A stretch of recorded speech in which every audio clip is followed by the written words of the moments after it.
Hi everyone, it's story time with Mrs. Hillary. Today I'm reading Mabel and the Cloud Dragon by Elwyn Tate. The day was just dawning as Mabel was yawning and lifting her tired little head. She scratched and she stretched, and quickly she fetched the paper to Bill in his bed. She hopped down the stairs, jumped over 3 chairs, and galloped off into the yard.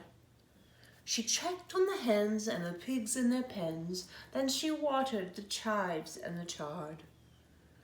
The ponies were sleeping as Mabel went leaping along past the flowers and bees. Then she cried, "Oh, my dear, what's going on here? All the sheep were on top of the trees." She said, "Well, I never knew sheep were so clever. How on earth did you get way up there?"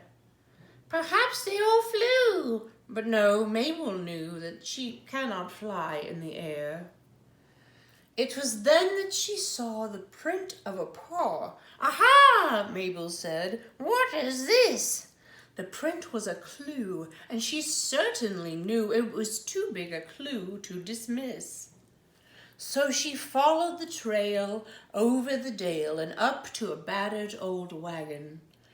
Then she saw up ahead that the footprints had led to the feet of a giant green dragon. He had horns on his nose, claws on his toes, and his tail was bumpy and long. And as Mabel drew near, she started to hear that the dragon was singing a song. It went, "I am the cloud dragon, I care for the clouds. I make sure they're floaty and fluffy. They're squishy and soft, I love how they waft, so perfectly pretty and puffy." Then he stopped with a sigh and he said, "Me oh my," looking down at some sheep chewing cud. "These clouds will get mucky and dirty and yucky if they stay way down here in the mud." With a stoop and a sweep, he picked up the sheep and set them on top of a tree. With a skip and a scurry, a flap and a flurry, he flew off as quick as can be. "Aha!" Mabel cheered as the mystery cleared, and she knew just who was to blame. "He thinks," Mabel said with a shake of her head, "that clouds and sheep are the same." Mabel ran and she raced. She followed and chased past the trees with the sheeps on top until, with a thud and a thump, a bang and a bump, the cloud dragon came to a stop. "And now I suppose it is time for a nose," he said, sitting down for a rest.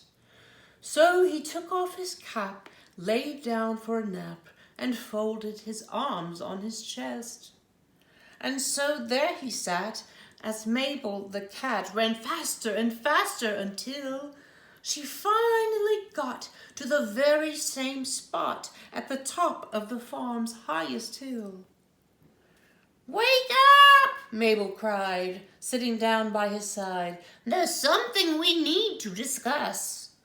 With a yawn and a frown, the dragon looked down, saying, "Who's making all this fuss?"